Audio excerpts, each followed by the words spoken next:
Welcome to the Unwritten Life Podcast, where we share that your deepest pain can lead to your biggest gain, and that your story is still unwritten. Now introducing your host, Tim Sawhook. Welcome to the show today, everybody. Excited to have you here again for another episode of the Unwritten Life Podcast. Again, I am your host, Tim Sawhook, and I am happy to share another amazing episode with you today, another amazing interview. I think that really will touch people's hearts. But before we get into all of that, I really wanted to thank you guys for continuing to download the podcast. The podcast is growing, it's spreading, the message of hope is spreading, and that really is super important to me. I was getting a lot of feedback about Taylor's episode last week. If you have not heard it yet, go back and listen to it. But a lot of people were really touched by that. People were really inspired by that. People were really left with hope by that. It really, I heard from a few people that really made them attack some of the demons they were dealing with. Not necessarily the same story as Taylor's, but different things. But it really made them tap into it and see that they had hope also because of what Taylor sat here and talked about and was very clear about our message and sharing the beautiful message of Frankie Joy as well. So again, thank you for doing all of that. Again, I am looking for more people to be on the podcast. I know there are many amazing stories out there. Don't be scared to share your story. You have a light to share with other people. Do not be afraid that your story may not live up to somebody else's story. Someone out there today needs to hear your story. If you think about it that way, give yourself a little bit, that little kick if you need it, that little push to get outside that comfort zone to help somebody else. So again, I am accepting new people to join the podcast. I would love to have you on to hear your story and to spread your message of hope. So thank you very much for doing that. But like I mentioned at the beginning, we have another really strong and powerful episode today. And I wanted to get right into it. My guest, she is a mom. She is a wife. She is a trainer. She is what I would call the real in-life Wonder Woman. Here is my interview with Katie Isaac.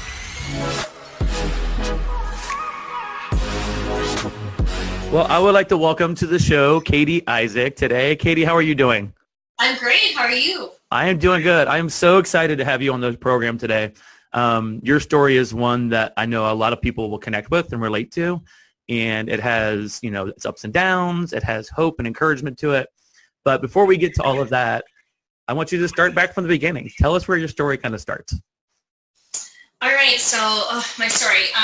So like we were talking about before, it kind of goes all the way back to childhood. So I know a lot of people kind of everything starts maybe when you're a little bit older. And for me, a lot of who I am now goes all the way back to early childhood. I grew up as a dancer and started off as a hobby, and then as I got a little bit older, so those early teens, like 10, 11, 12, there was that desire to be on a competitive team. And I got into dance competition. I was good. I'm not going to pat myself on the back, but I was in the oldest group at our studio. And so you have that natural, that body image starts to come into play. The comparison game starts, and the more I think about it, it's so scary now because I have two young daughters, and that comparison game, when it comes into play just so naturally at such a young age, it worries me. It scares me because I had looked at everyone. I was the youngest in the oldest dance group, if that makes sense. And so I looked up to all these girls.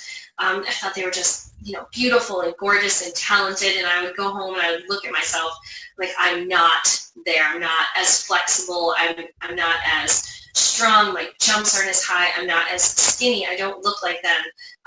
My best friend, who's still my best friend to this day, was the girl that, would pick me up to go to the mall, and we'd stop at Burger King and she'd eat a couple burgers, and we'd get to the mall and she'd have to stop at the pizza place. And I'm like, that is not me, and I was just thinking about body image and how I would never get to be what I thought was the ideal ballerina or dancer.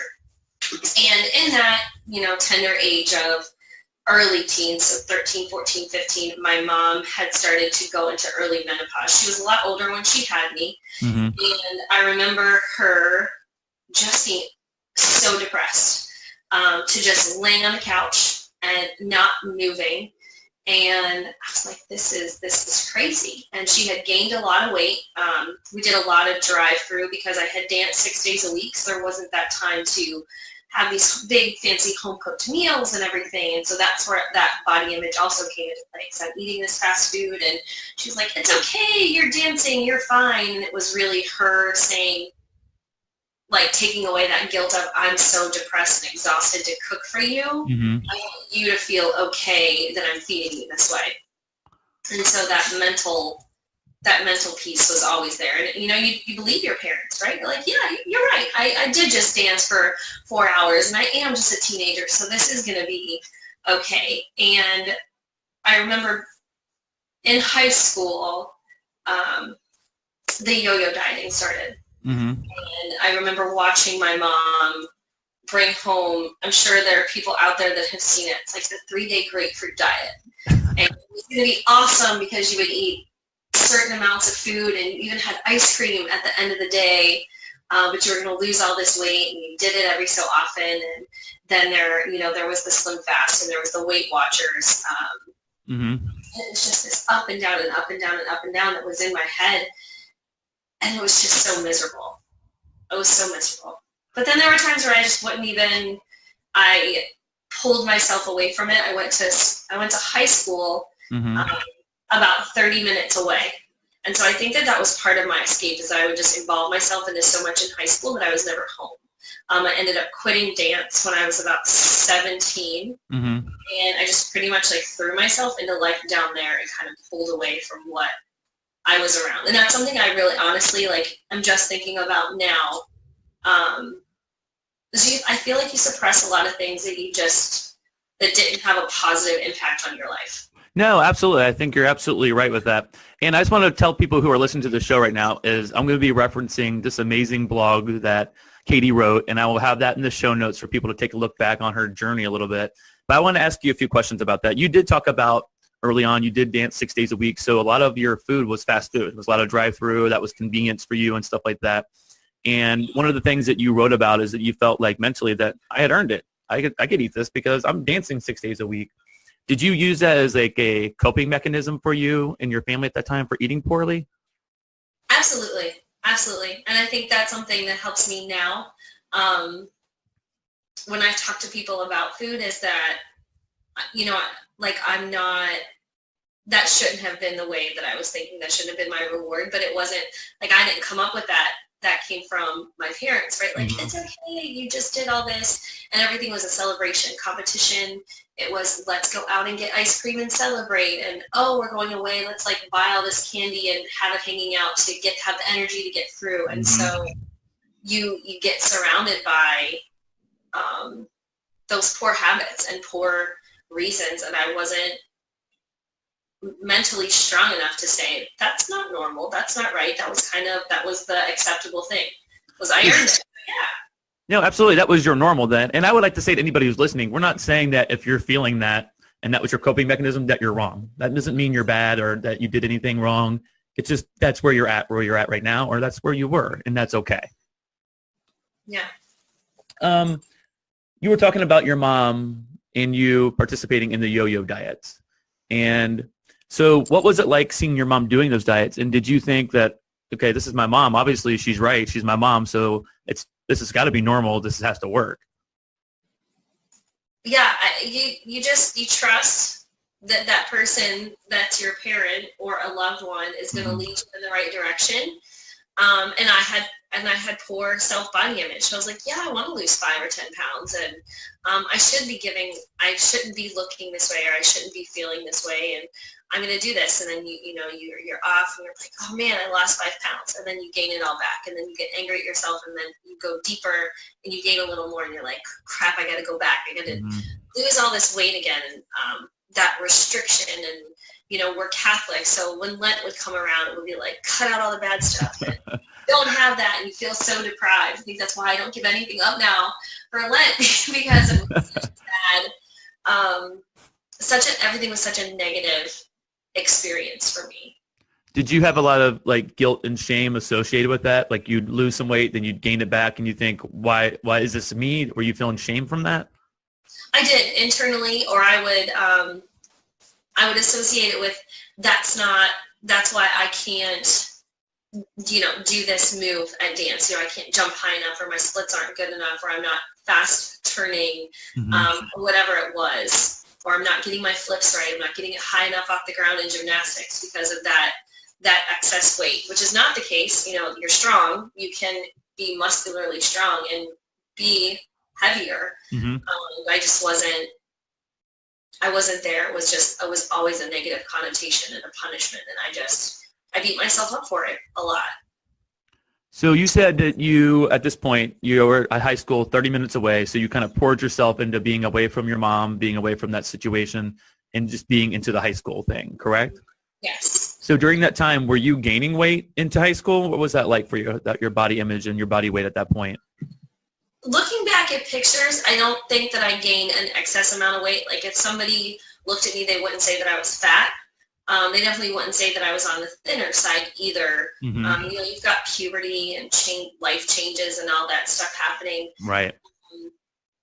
But in my eyes, I wasn't with the pretty, skinny, cute, blonde, peppy girls. I was just kind of that average. I know that I wanted to look better.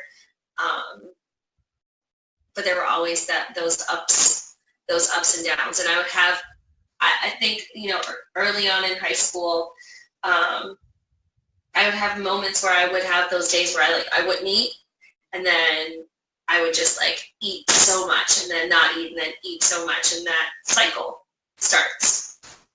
Because I don't know, I would Google how to lose weight, and there's 1,000,001 answers out there. Yeah. 9.9% of them are not the healthy way to do it. Absolutely.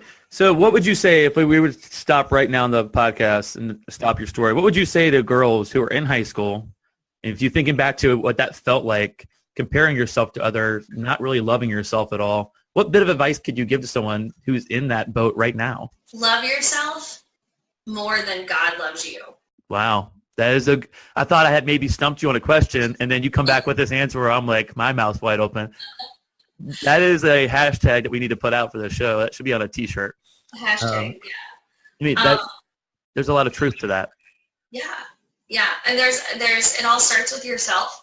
And so I'm a big advocate for, if you don't love yourself and take care of yourself, you can't pour into others. There's only one person.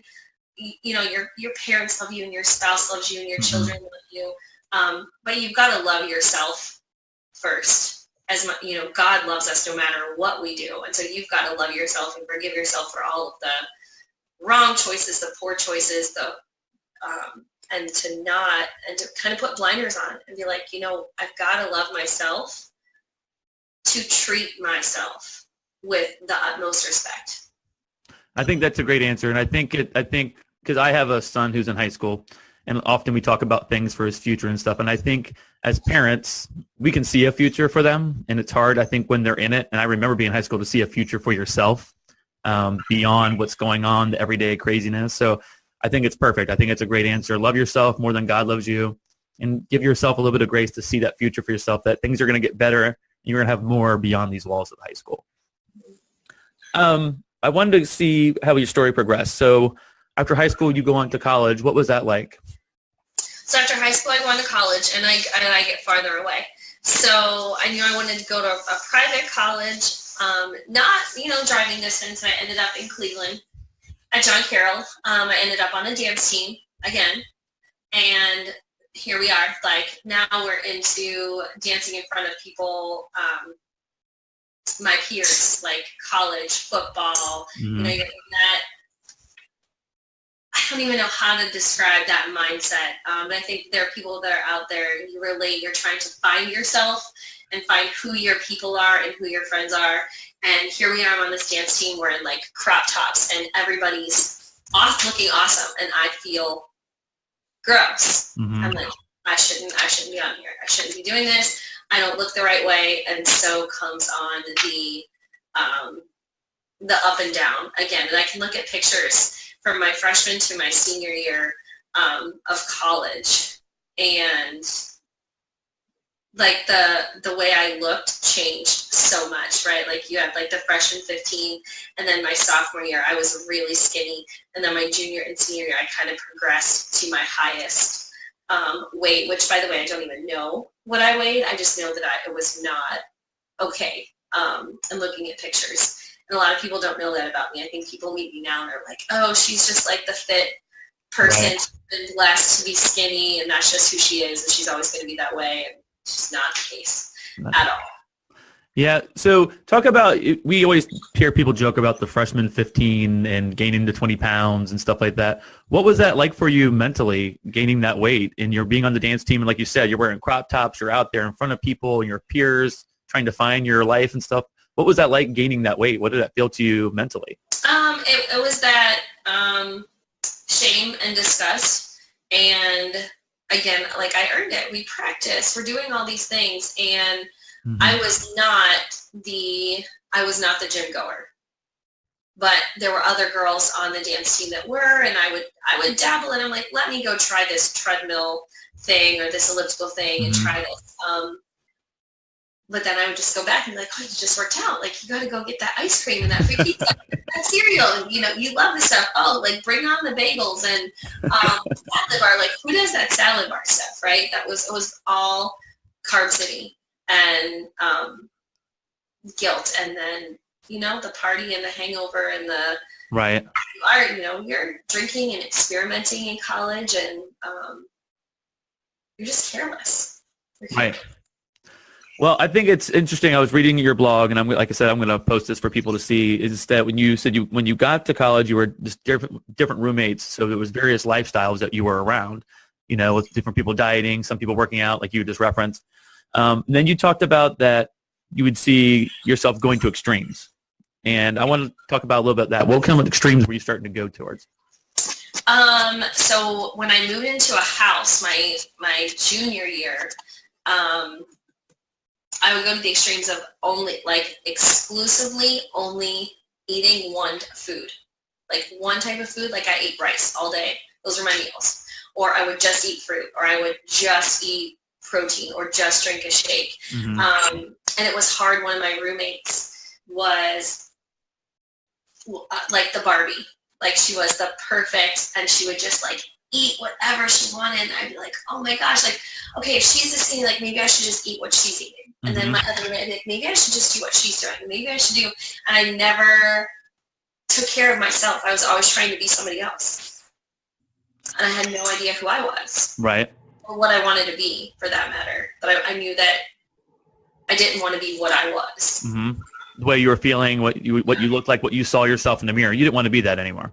No, I didn't. I wanted to wear the cute clothes that I thought were cute, and I wanted to feel pretty and feel that, like, oh, like I'm going to be attractive when I go out with my friends to a party, not let me try and put on something and cover everything up and be ashamed of myself. So during that time frame, you said you started to write down everything that you were eating, like every single thing, and then if you didn't cook it, you wouldn't eat it? So what was that like, living like that? So that was a little bit after college, and I feel like that all happened so fast. So one of my friends had bought me, she knew I was trying to get healthy, and so she had bought me a food journal, and she's like, this is awesome, like you might really enjoy this. Well, I did, to the extreme point. Like I didn't use it in a healthy way. It became an obsession. And I got myself one of those fitness watches, heart rate monitor, and so everything became obsessive about numbers. And I, Googled like calorie intake to lose weight, and I started getting really low with calories. And I would say, okay, if I let's say I needed to hit 1,000 calories on my Polar watch, I was not allowed to eat. And I would say, I was not allowed, I would not let myself go over 1,000 calories or 1,200 calories a day. So I was negating everything at this point. Now those watches aren't completely accurate, but in my head at that time, that's what it was. So it was like what I burnt, like the calories I burned, that was all I was allowed to consume. So it was negated. So during that time, were you losing weight rapidly because of that really strict, obsessive food intake? I did. And the fitness journey started slowly. I had 3-pound weights in my hands and walked, and I about died because exercising was not something that I had done. Like dance is one form of exercise, but when you go and do something else that's out of your element, it's hard. I think, like if you're a runner, then you jump in a pool and you try to swim, it's hard. It's you're using your body in a totally different way. And so I started walking, and then I was like, I'm going to join the gym, and I'm going to just do cardio. And then I started to lose weight, and I started to feel good. People started to notice, and they started to compliment me. And so I thrived off that, and I was like, okay, this is what I should look like. People are noticing me and finally commenting. In my early 20s, then I just got to keep doing what I'm doing to get all the compliments, because that's what lifted me up, because I was never used to that, yet in my head that's what I wanted to hear. So you losing the weight, and then you start getting the attention of people, and people ask, of course that makes you feel great. So that started equal validation in your head. That was your value based upon what other people were seeing you as? Right. Yep. Wow. Which I think is so sad, and I don't ever want my children to ever feel that way. But I know that there are so many people out there that you don't feel validated or seen or important, or that what you're doing has any worth until somebody pats you on the back. It's like, man, you look great, or wow, what are you doing? And gives you that, like, you're in existence. No, and I think you're 100%, either being with an eating disorder or with anything going through, people want to be validated, and it makes you feel good. And it's so hard not to place our value in other people's hands. And as soon as they stop saying those things and those pats on the back go away, then our value and self-image really goes down the crapper, basically. And we want to tell you today that you have value. You have value no matter what you're going through, right? And so stay with it. You're important. You are very important. So let me ask you, during this time that you're losing this weight and you're really restricting everything, what was going on inside of your body, like physically? Oh, okay. Yeah. So physically, I started to go downhill. And I was getting really skinny, and I couldn't regulate my body temperature. I would be 90 degrees outside, on a hot summer day, and I'm in leggings and a sweatshirt, shivering. And people would be like, aren't you hot? And, why aren't you sweating? And I'd be like, we're just not warm enough yet, or I need to go sit in the sun or whatever. And I was sleeping poorly, nails, hair, you name the outward signs that you're like, something is not right. And I went to the doctor, and they had ran all kinds of blood tests, and I never wanted to correlate it with my restricted eating, because let me backtrack a little bit. I didn't want people to know what I was doing, so I exercised, and I made sure that when I was around people, I was eating.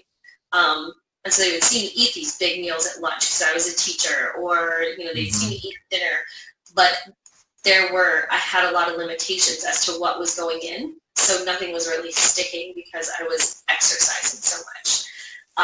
And so I'd gone to doctors, and they had done all the blood tests, and I had lost my menstrual cycle, and I put myself into amenorrhea, so like exercise-induced amenorrhea. So can you describe what that is? Yeah, so you exercise so much that you lose your cycle. So I don't have high enough body fat for my body to produce a menstrual cycle. And at that time, to me, I was like, all right, whatever. Like, as a female, I think I don't have to deal with that kind of stuff. Then in a couple months, I don't have to deal with that. That's really bad, right? That's your body showing signs of shutting down. It's not working properly. And in your mid-20s, I was in a relationship, but I wasn't in the point of thinking about marriage or kids or anything, and that negative impact that would have. And so, I saw several doctors, and she had just said it was, she gave me the amenorrhea and just, gave me advice. And I was like, forget this. Like, I'm never coming back to you, lady. I'm just going to keep doing what I'm doing, because I finally in my head, I was what I wanted myself to look like. I was finally skinny, and I had goals, right? Like ridiculous goals that at one point I will talk to my daughters about. Like, I'm not defined by a number on a scale, and I'm not defined by the clothes, like the clothes size that I wear, because I felt like utter crap. But I just kept going because I wanted people to see me in a certain way, and I wanted to be skinny. Like, that is the word. And I don't use that word. I hate that word. I can't stand it. Like, I don't want to be skinny at all. I don't want my daughters to think about that. What word would you replace skinny with? I agree. I don't think skinny is a great word at all. What word would you input instead of skinny? Strong. And I always talk to my daughters about that. Like, this is why we eat healthy, because we want to be strong. We want to run fast. We want to, right. We want to be able to do cool, hard things, ride your bike really far. And at that, in my eyes, that's not, like, it was skinny, because in years past to myself, I was fat and I was overweight and I was disgusting.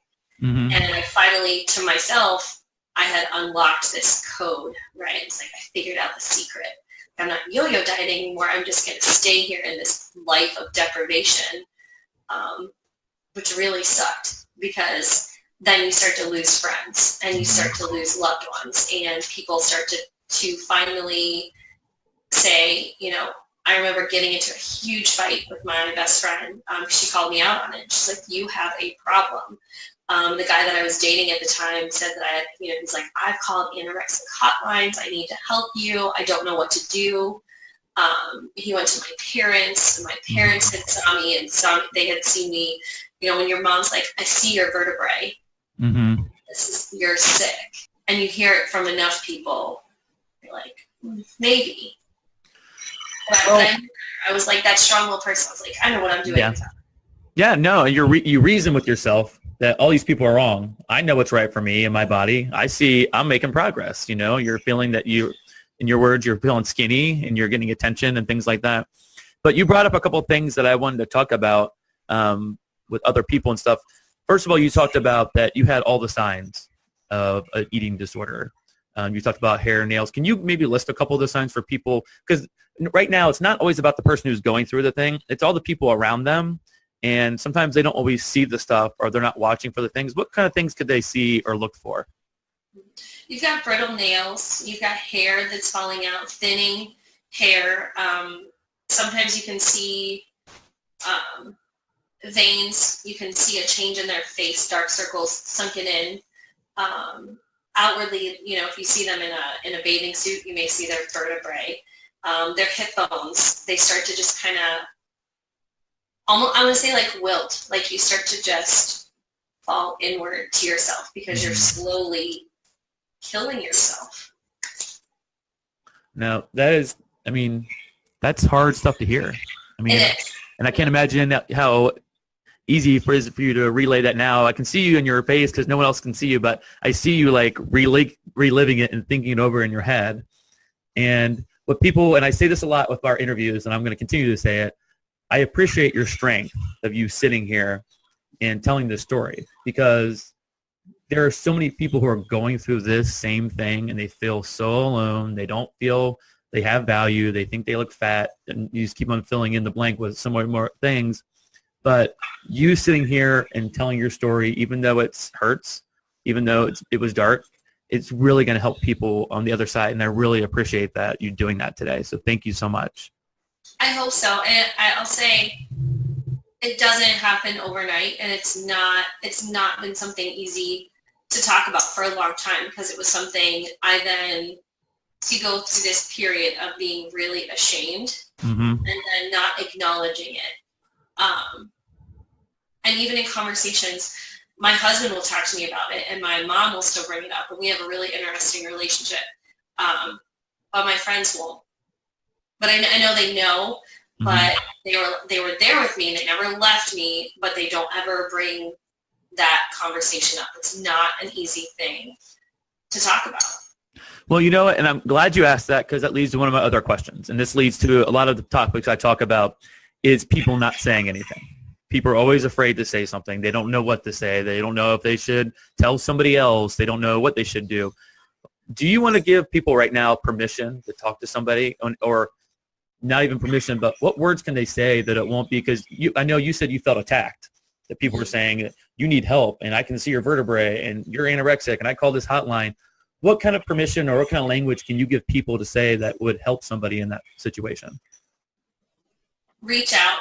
Reach out. You know you're coming from a loving standpoint. Mm-hmm. And you know that you love that person so much. So if you love them that much, you will say something. Always preface it with, I love you and I'm concerned for you and I'm doing this because I'm here for you and I want to help you. They may most likely take it as an attack and be prepared for that, but do it because you don't want time to go by and then something worse happens and then you regret that you never said anything at all. And then you'll be more upset with yourself and you'll have to live with that. And so, you know, I thank my friends and I appreciate my friends for calling me out. And that's why they are my friends, is because they could say, you're not okay. Like, there is something seriously wrong. You need help. You need to do something. And stubborn myself, you know, I never got help. I never got help. But there were points that I reached that I finally, like the light started, like the wheels started to turn. I think that is a great answer. I'm glad that you tell people to preference it with love. I love you. I care for you. I'm coming from this. I'm not here to attack you. And to your point, to be prepared. The person may fight back a little bit, but just call them on their BS a little bit. We need those friends that said, you know, I'm here for you, good, bad, or ugly. One thing that you talked about in your blog is that, and it comes up a lot, the word I saw a lot was control. And I thought one of the great quotes, and it really stood out to me, was that you said that I thought I was in control, but it was in control of me. What did that mean to you? Any addict or someone recovering from a disease will say that they thought they had control of everything, but that disease controls you. Like, it just completely takes over, and it becomes your life. Like, it swallows you up in a sense that you now function around that disease. Like, everything is based upon, for me, everything was based upon food and weight and what I looked like, but that was the disease. Like, I was not in control. Yes, I was controlling what was going into my mouth, but the disease was, you know, had programmed my brain to think that way. That's a very good point. I'm glad that you preface it with a lot of people who have a lot of addictions, that the addiction controls you and your addiction was you trying to control your food and your atmosphere and things around you going on. Another thing I'm going to reference in our conversation is I told you about her. Katie had an amazing blog, but she also did this very vulnerable video. She did this video for other people to show her story a little bit, and I am going to post a link to that in our show notes too so people can see it. There was a couple of things that I saw in your video that I think were very big takeaways. It's kind of like you had two different Katies. Like, you had your one that you were hiding, and then you had the one like you were on stage kind of, because you said, I ate, I smiled, I was social, that you were good at faking it. What was that like for you to feel like you had two different people, one kind of like the outward appearance and then the one hidden away? I don't know how to explain this. So I didn't want anybody to know what I was doing, and it was exhausting. Right, so I put on this front of like, no one's going to know. They're going to see me as loving and social and happy and outgoing and all these things, but really I just wanted to hide. I just wanted to be at home and controlling everything, because when I didn't have that control over everything, like, there was anxiety and all of those other emotions that come up that you don't want to deal with. And it was hard. Like, I didn't want people to know that I was controlling everything and that I was so obsessed with how I looked and what I went through. But in reality, there were a lot of people that knew. Like, I wasn't fooling my really close friends. Right. And I have a couple friends that say, like, that worked out with me at the gym, like, God, I never knew. I never knew. I wish I would have said something. I never knew. And I'm looking back and like, you should have known. Like, you saw like skin and bones in the gym, like hours on. an elliptical machine, or we would go for a 5-mile run, and then I'd come into the gym, and then I'd do like 30 more minutes on the elliptical, and then I'd try to lift weights, but I was so skinny, like lifting weights was just not, that it wasn't even going to happen. It was impossible. Well, I mean, at this point, you talked about in your video that you kind of felt damaged physically and emotionally getting to that point. And you also talked about binging and purging. And I talked to you before our recording here and asking if you were okay speaking about this. And I know whenever I would hear that term before, I would think, okay, that's kind of gross. And like, why would anyone feel like that? What was it to the first time that happened that you thought this is the answer to my problems? I can remember it like scarily, that vision. I can see my bathroom in my condo that I lived in by myself. Mm-hmm. And I had eaten dinner, what I planned for myself, and then I just ate an entire box of cereal. Like, brand new, open the box, whole way. So for somebody that doesn't know binging, you just eat until the point where you can't eat anymore, and in a very unhealthy manner. And so I had eaten a whole box of cereal, and immediately I was like, I just undid all this hard work. And there was that talk to myself of, why would you do this? How could you do this to yourself? You just worked so hard. You just undid this. Go throw it up. Just get rid of it, and it won't matter. And so I walked myself into the bathroom, and I had to talk myself through it, and I just sat there and I stared into the toilet, and I proceeded to make myself throw up until I felt like there was not one more piece of cereal in my body. And then I was like, well, that was kind of cool. So I could eat and just throw it back up, and like I could eat whatever tastes really good, and then I'll just get rid of it. And so I had moved myself into that, which is horrible. Well, I mean, yes, I know you know now it's horrible, but then that was just your normal. That was your reality. That was your mind state. And how long did that continue? The whole cycle of anorexia and bulimia was about 2.5 years. And I would go days where it was just controlled food, right? And so I want people to understand, so for me, I didn't not eat, right? Like I wouldn't just starve myself. I would eat meals, but I exercised more than what I was taking in, so it didn't matter. So I would go a couple days and just like really be controlling of food, and then the weekend would come and I'm like, oh my gosh, like I just want to eat, I don't know, like ice cream, or cereal was my thing, or any like I would just overeat dinner. And then I would just walk into the bathroom and be like, you got this, you can just get rid of it. It'll be fine. It'll be fine. And I would have that conversation with myself. It will be fine. This is okay. This is okay. Because this keeps you skinny, and just keep doing it and you'll be okay. Because there was no happy medium for me, right? There was no, right. I didn't know what balance was at that point. So at this point, would you say you feel kind of like you've hit your all-time low at this point? Do you feel like? At that point, I was teaching school, and I had not ever thought about myself as a role model and what I must have looked like in front of these kids who are now just graduating high school and going into college. So like my care and concern for them is just like, oh my gosh, like I was their kindergarten, first grade teacher, messages I was sending. And I would go shopping, and at that time, like poor, just out of college, brand new, shopping at Kohl's, and nothing fits me, except for the kids' clothes. In the kids' department, and I wore a little kids, like size 14. So if anybody out there has a child that wears a size 14, which in the kids section, so not the juniors, right? Below that, the kids, that's what size I had to wear. And so imagine trying to find adult-ish looking clothes, right? Size clothes. What did that do for you mentally when you knew, like, I can't even fit into adult clothes? I'm supposed to be an adult, a role model, and I'm shopping in the same kids' clothes that maybe some of the kids, that brothers or sisters who are going to my classes are in. Right? Yeah. Yeah.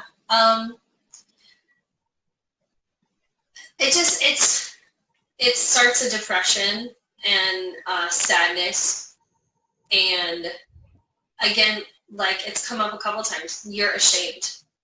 You become really ashamed of, now what have I done to myself? And so then you feel kind of stuck. And at that time, that had gone on for a few months, and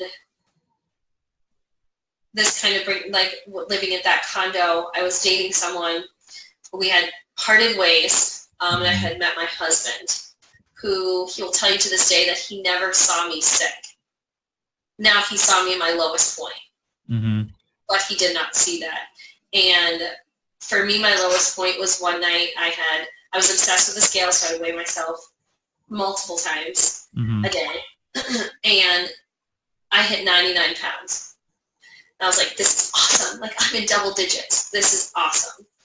And then when I had those shopping episodes and I was still like 99, 98, 99 pounds, I was like, this is not normal. This is not normal. Mm-hmm. I'm 24, 25 years old. I should weigh a lot more than this. Why do you think it just hit you at that point? Was it just a moment in your head where you thought, or you felt like, I have nowhere else to go, and that's what made you trigger it in yourself, or what happened? Yeah, it was like a come to Jesus, like epiphany moment that just happened. I mean, if you think about all the people that had said stuff to me, and I had broken up with someone who was a great friend through college. We had dated and everything, and then my now husband, had come into the picture. And I don't know, I can't really even say like what he did or how he had talked to me, but slowly I had just started to shift into like a new sense of happiness, and acceptance and love and appreciation. And slowly I got healthy. I think when we had first started dating, though, there was a point where I had gone back to the doctor because I wanted to get healthy again. And I knew, like, I love someone. I want to get married. We're going to want to have children. Right. Still hadn't had a cycle. And she basically just said, like, you haven't had a period for a year or more, you're never having kids. And that, knowing in my heart that I've always wanted to be a mother, right, was like the one thing that I was like, okay, I want children, and I'm going to figure out how to make this possible. If that that meant letting go of all of these terrible things I've done to my body and figuring out how to get healthy. Mm-hmm. Well, you said in your video, and it really stood out to me, and you kind of just talked about it. You said you met John, and he saw beyond all your problems, and you put in all caps, he accepted me. And so what was it like for you to be wanted / accepted by someone when you couldn't even accept yourself at that point? What was that like? Was that like finally I feel good again? Mm-hmm. Yeah, it's like, so this is what people talk about when they find love or someone that loves them unconditionally. Like, that was an unconditional love, right? Because I'm disgusting. I'm 99 pounds. I look terrible. I looked like death. I mean, you could see the bones in my arms. You could see my hip bone. You could see everything. Like, I was a walking skeleton for my height. I'm 5'4".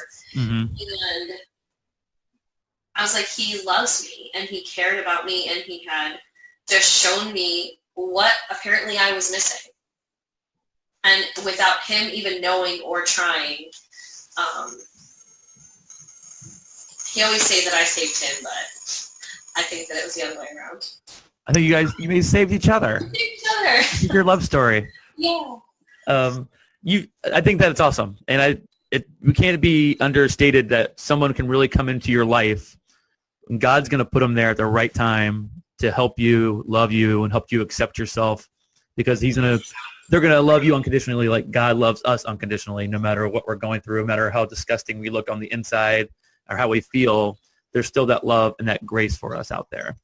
And I think that's so great that he was able to come into your life at that moment. And like you said, you guys saved each other or however that worked out. But I think that's such an important part of their story. And your next part I wanted to talk about, and it kind of made me smile or laugh a little bit. You talked about you started putting on happy weight. So putting on happy weight, what does that mean? It's so funny. No one normally says, hey, I'm putting on happy weight. So what did happy weight mean to you? So yeah, happy weight was, we had dated for 4 months and he proposed, and it was this process of getting healthy. And I'd asked for help, and he was into the gym and exercising, but he knew the healthy side of everything. And there was happiness. There was like, let's go out on dates and let's eat this. And it's okay. Like, you're not going to get fat. It's moderation. And just those slow conversations. So now I was going out and eating things that I would never have ever like put a fork, like a dip in of food. And it was because he loved me for me, like the inside, like the me, not the outward me. It was the inside. It's funny because we had a conversation the other night, and he's like, I love you, like not you. He's like, yes, I love you for what you look like. That's awesome. And like bonus for me, but I love you for who you are. Mm-hmm. Well, it's good about having some people in our life like that, because even if we're not in a really bad place, we all see each other in a different lens. And then we have somebody else who comes in and they're like, hey, let me switch that lens out. And they see you for who you really are on the inside. And it's good to know that you're not judged just by the way we think of ourselves, because if that was the case, our lives would not be that great all the time, because we all take that time in our day to put ourselves down or say we don't like this or that or the other about ourselves. So it's awesome that you had John, your husband, there to give you that love, see you in that different lens. What a cool feeling for you. So you talked about being at the doctor. They said you cannot have any children. You cannot have any babies. And I know from talking to you that you are very defiant.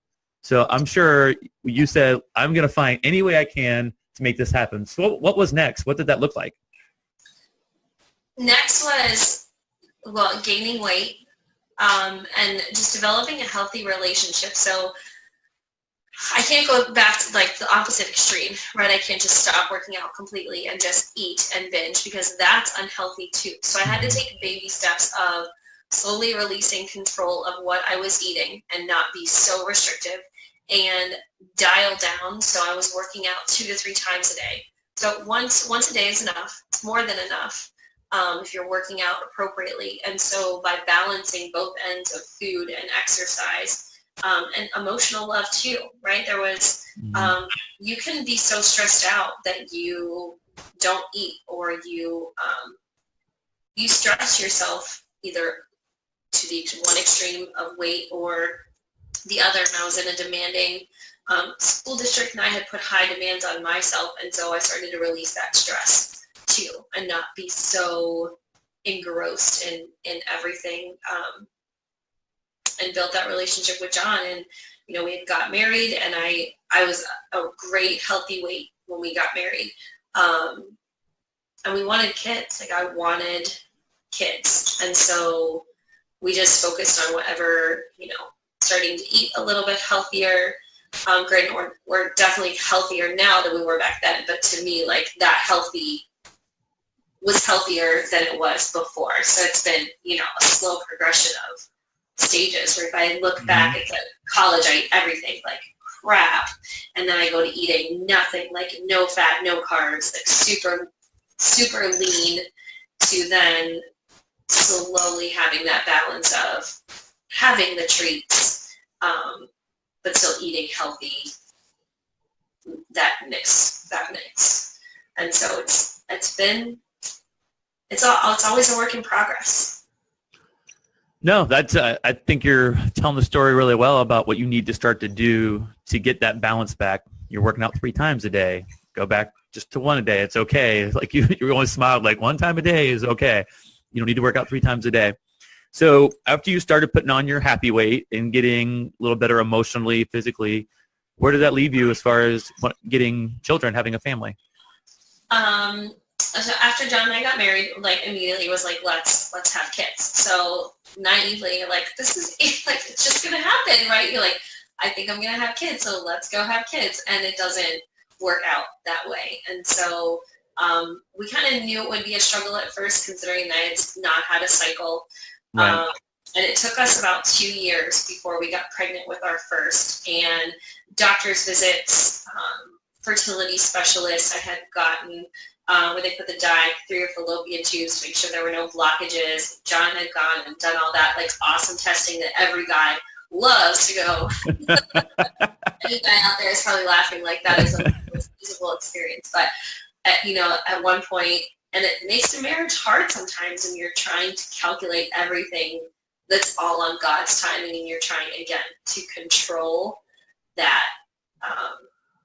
And I remember having a conversation. It was 2 years, and we were like, forget it. We're not going to have kids. Let's just go travel the world and, not blow our money, but spend our money on just living life. And we had like a whirlwind, like a fun weekend. There was a fireman celebration. And we had tried some fertility medication, and then we got pregnant. And we were like, holy crap. That's awesome. When you let go and release the control, which is something that I have a problem with, in God's timing, it all works. And so we got pregnant, and we were elated, like over the moon, like, oh my gosh, we can't believe that this is happening. We had our son, and then when he was about, just a little over a year, we got pregnant again. And then I was like, holy crap, like that just happened. We weren't playing. I have the video, and my husband was like, is this really happening? It's not happening, but it was happening. And so, God is good whenever you give him the control. It's funny. There's a big pastor. I think he's one of the biggest churches in the country. His name is Craig Rochelle. I don't know if you're familiar with him. He's big in leadership. And one of his biggest quotes is, he talks about in business and with relationship with the Lord and with your marriage, is that you can have control or you can have growth, but you can't have both at the same time. And that always was like a gut check to me, because I like to have control. I own some businesses, and and then anytime I think about that, I like pray about it. I'm like, all right, I need to give up some control. And anytime I've ever done that, I've always had bigger growth, either in our marriage or spiritually or whatever. So I think it's really important, give up that control to God and be ready for that growth to come, because when you do, he's waiting. He's just right there waiting, like, come on, I'm waiting for you to step into these blessings. Let go a little bit. I think that's awesome that you said that. And then in your video, I love that you had that scripture that you prayed from 1 Samuel 1:27 that says, I prayed for this child, and the Lord has granted me what I asked of him. And it was you see a lot of scriptures and stuff that really hit me when I was looking at your story and watching that stuff, that you had finally kind of let go of that control and prayed and asked for God for that blessing, and then you had that child. What a cool feeling that must have been for you. Yeah, it was amazing. I mean, there's good control, right? Like, you control the controllable things. There are things that it's healthy to be in control of. And now I like to think more of not even control, but just like being a good steward. So like being a good steward of your money, being a good steward of your time, of the way that the way you're going about doing things, but make sure that it's in a healthy manner. Like, if I'm trying to control something that's totally out of my circle of influence, I'm just going to drive myself crazy, and then God's not going to let what I'm trying to control happen. I have to give it to him. And it's funny, so my children are all named biblically, and we had named my son that morning. We had like a hard, I wasn't going into labor, and I'm Catholic, and John proceeded to become Catholic before we had gotten married. So he let go of his non-denominational faith and kind of being rigid against the church, and he let go and said, I want to join the church. And we had found out we were pregnant after he got confirmed in the church, which was really cool. Yes. We had named our son Micah after we had read scripture that morning. We just like flipped open like that Bible verse, and the Bible verse is from Micah. We're like, oh, that's it. Oh, I love that name, Micah. So now that you're having babies, you're getting healthier, your life's starting to shift now into a more healthier life. And I read that you're now committed to finding balance, self-acceptance, love for yourself again, and you want to do this for other women. So what does that look like in your life at this point?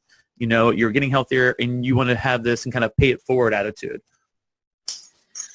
So now, after going through what I've gone through, I know there are people out there going through it, but if there's somebody that I can help stop before they go too deep, or I can help someone that's a young child, like a young woman, my daughters, for example, help shape them so that they don't experience that. That's my goal, right? Is to just educate women on self-love and self-care and making choices, not because you're coming from a deprivation standpoint or you dislike yourself, but you're doing it because you love yourself. Mm-hmm. And making sure, like helping women and men too, come from that place of self-love and that you are worthy of being good to your body and treating your body well and yourself mentally and physically and spiritually. All three, all tied together. And yeah, it is all tied together. Yeah.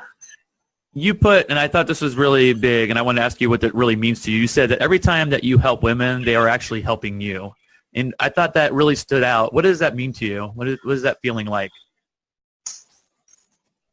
So when I help someone and they're like, oh, thank you for helping me get to that spot. It's like, no, thank you for keeping me on my path because I want to be a role model. I want to be the right role model. Mm-hmm. And so by you saying that I helped you helps me like say, okay, this is where I'm supposed to be. And these choices I'm making do matter. And I'm not doing it out of being selfish. I'm doing it out of care and concern for others. And so I think if there wasn't someone out there, if there was just one person that I can impact, that I feel that there are times that I could go back the other way. If anybody knows anything about addiction, mm-hmm. You're never 100% quote unquote cured. Because I can remember, I can recall, I know what I did. Right. I know I could easily snap myself back there, but there's better things out there, and there's bigger things out there, and there's people out there that depend on that positive, me making those choices. And I don't want to ever go back to being that person. It's miserable. So what are you doing now on a daily basis? And I already know, spoiler alert, but I want you to tell everybody, what are you doing now on a daily basis that you get to pour into other people, get to show love to men and women, and really see them meet their full potential? So about 3.5 years ago, I got into coaching, health and fitness coaching with Beachbody. Mm-hmm. And that allowed me to start pouring into other women, help me hold myself accountable and to pay it forward. And slowly, this sounds really selfish and really greedy, but I wanted more and I needed more. Coming from a dance background and being surrounded by people, mm-hmm. I needed to be around people. I needed to see them in person to be able to like extend that reach beyond just like hoping that what we're conversing about behind a screen is really going on. And last winter I approached my husband. I was like, I think I'm going to do this personal training thing. I've always wanted to do it, but either financially we weren't there, or I was pregnant, or we were in limbo of a move. Mm-hmm. And now I'm a personal trainer or partner trainer with Camp Gladiator, which is an outdoor fitness boot camp that is across the country, and we're growing. And it allows me to see over hundreds, of people on a weekly basis and talk to them about strength and honoring their body, and whether you're faith-based or not, like giving that glory to the Lord, or just loving yourself enough to wake up every day and be thankful and blessed that your feet hit the floor and to do something. Like, you don't have to be an ultra athlete. You don't have to be, lifting heavy weights and running the fastest mile. You have to show up. And that's one of our quotes across our company is start by showing up. Show up for yourself. Mm-hmm. No one else is going to do it for you.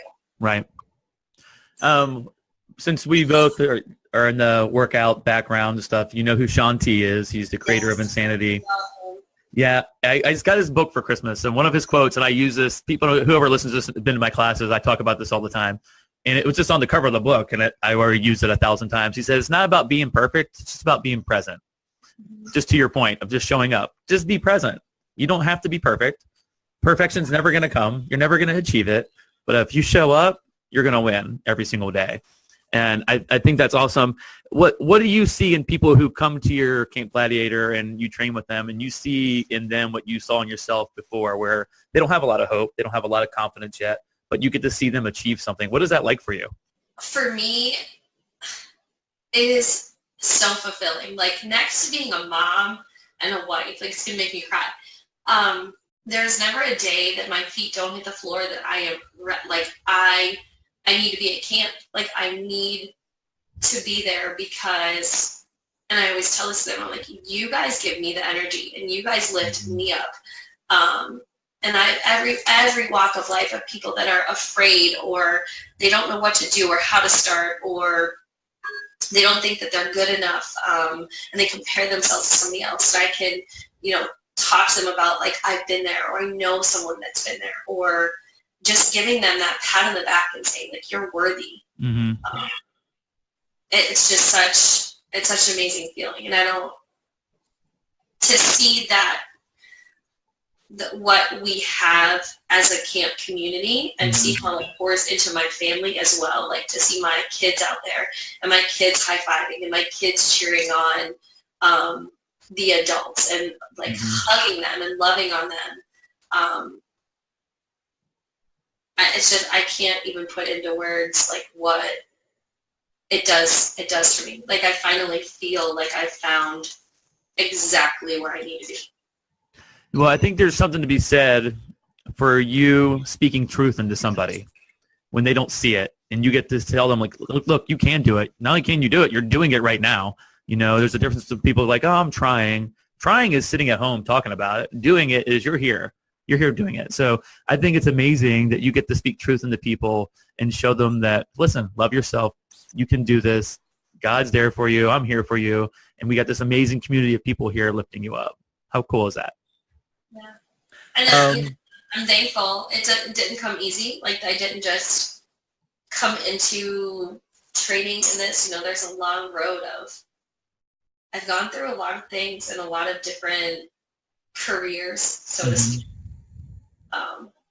And so if somebody out there is unhappy, like, don't stop until you really find that when you wake up, you are so passionate that you don't ever want to stop. I think that's awesome. I talk about this in every single podcast. I use the same verbiage and stuff. And it's always about, you going through life and coming through on the other side with some kind of hope and encouragement for others. And I hope from what people are listening to and me listening to it, I'm encouraged by your story. And you've really come through on the other side. You were a person who was so far in deep depression with the way she felt, the way she looked to others, she thought, who didn't have hope, who was never going to have babies, who was never going to find love. And now, slowly but surely, when you gave up some of that control to God, now you've come through on the other side. You've had 2 babies. You have somebody who loves you and sees you for, you have 3 babies?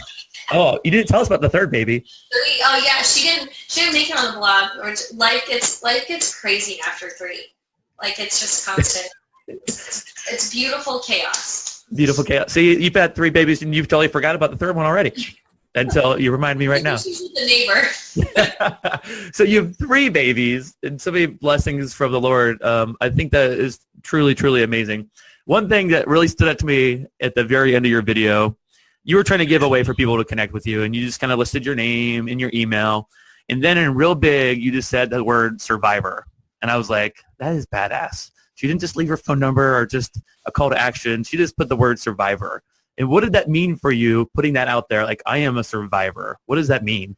For me, I think it's surviving a lot of emotional battery that I've done to myself, and physical damage. Like, I survived putting myself through all that. Now, I think about the word survivor, like, I didn't battle, cancer, or I'm not battling something that I was totally, like, spun my life around. But anorexia and bulimia is a disorder. It's something that you battle with. And for me to say, like, I survived that, I did it with my husband, who unintentionally saved me. I feel like, yeah, like I came out a better person. I survived my personal hell, what I think was my personal hell. And I think everybody has a point where they get to their lowest low. Right. If you don't ever get there, consider yourself so amazingly blessed. But yeah, I survived what could have killed me and what could have kept me away from having 3 children who are amazing blessings from God, and getting myself to where I am now. And that mentality now helps me to focus on being strong. Like I care more about that I can lift and that I can run and that my feet hit the floor and gaining that type of strong. Like it's not about that body image anymore.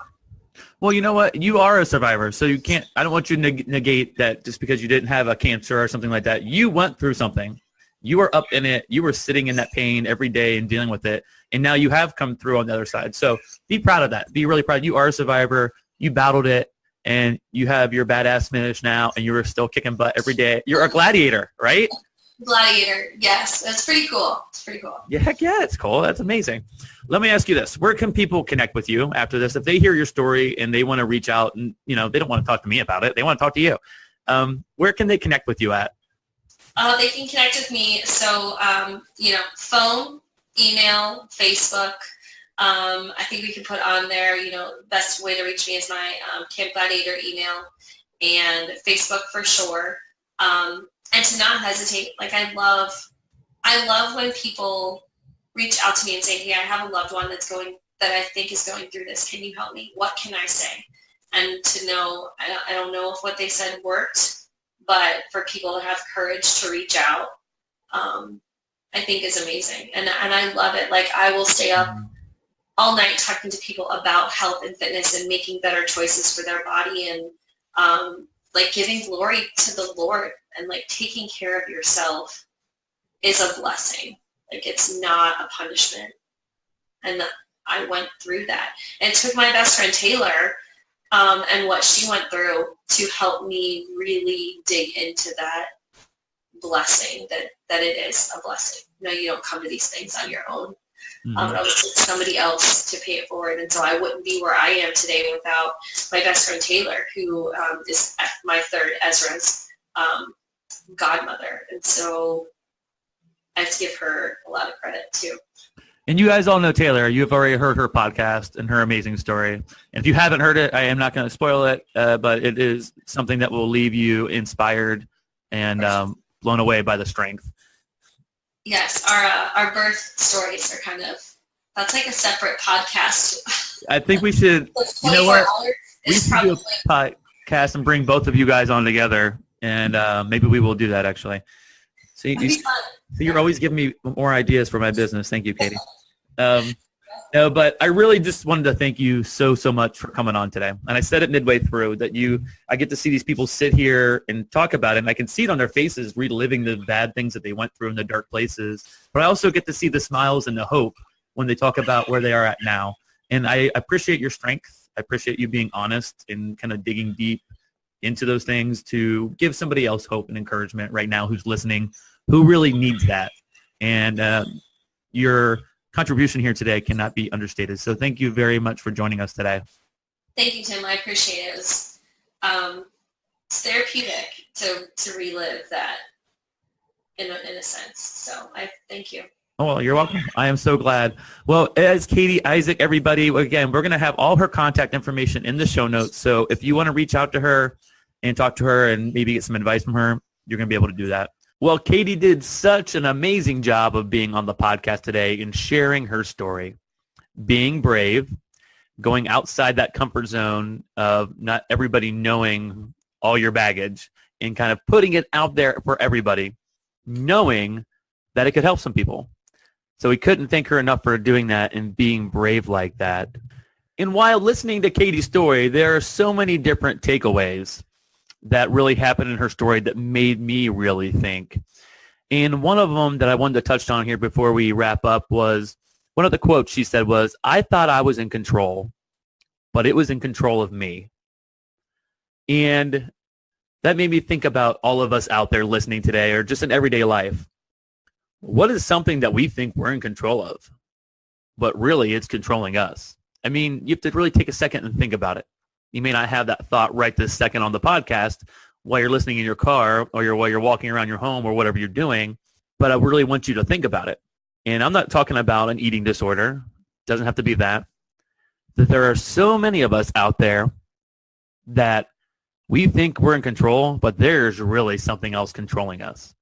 It could be in your marriage. It could be at work. It could be an addiction.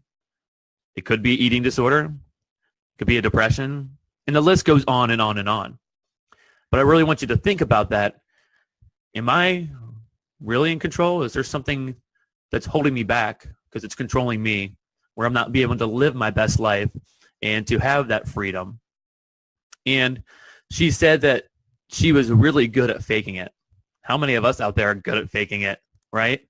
Everyday life. People see us smiling on the outside, but boy, are we suffering on the inside. And what kind of freedom comes from letting go of faking it and just being your genuine self? And that's not easy because we think, oh, if people really know the real me and some of my problems, no one's going to like me. No one's going to see what I've gone through. They're going to think I'm really weird and I'm stand out. And you go back to faking it again. Take off that mask and be you and see the freedom that comes with that. I was looking at some statistics like I usually do at some of the end of these episodes. And it says that currently in the U.S. every year, there are 8 million people, men and women, who suffer from anorexia, bulimia, or a different kind of eating disorder. And that's such a large number. And what I wanted to do is kind of flip that number upside down on itself, is that you could think there's 8 million people out there who are suffering from these eating disorders. And you could feel like, I am just one in 8 million people. How is anybody going to help me? How do I matter and all that? But I want you to think about that number is there were 8 million people just like you who are struggling, who think they're in control, but that's really controlling you, and to not feel alone. That there is strength in numbers, not to get lost in the numbers. So I want you to have some hope to feel like I'm not alone. There are other people doing this today. And you can see by Katie, she was one of those 8 million at one point, but now she's in a different number. She's in the number who've come through it on the other side now and are able to come on a podcast like this today and share their story and offer some hope and encouragement for you. So you are not alone in this. You can get help if you accept it from a loving place like Katie talked about, from people who will come to you.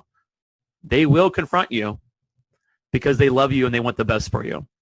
So do not feel alone in this. You can get that help. You can let go of that control. Stop faking it. Take off that mask and be the person that God has destined for you to be. We are not here just to suffer, like we've talked about before, but to learn from some of the things we've gone through, to come through on the other side, to share that love, hope, and encouragement for other people. One of the things that Katie also spoke about was, I hate the word skinny. I only talk about being strong. And I completely agree with it. Skinny means nothing. Fit does not have a size, as you hear people say. You can be fit in all different ranges of your body mass. And we want people to be strong out there. But a lot of us are addicted to something that's dirty and it's laying on the floor of our bathroom. It's that scale.